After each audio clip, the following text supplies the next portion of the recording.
თქვენ თუ ამას გაიმეორებთ, თქვენ ეუბნებით ღმერთს, ღმერთი არის იმედი ჩვენი. გადმოიხილე ღმერთო ზეცით და მოხედე და იხილე. ვენახსა ამას შენსა, ერთ შენსა და განამტკიცე, რომელი დას მარჯვენებად შენდა.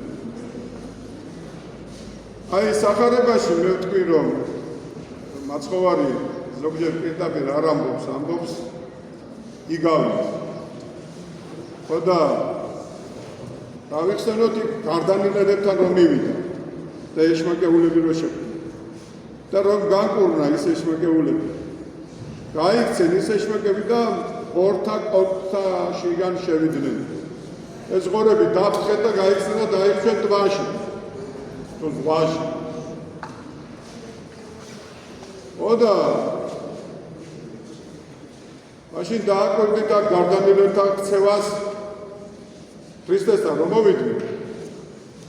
იმ ორი ადამიანის განთავისუფლება და განკურნება კი არ გაუხარდა. ამას უთხრეს რა ქვენი ეჭვი.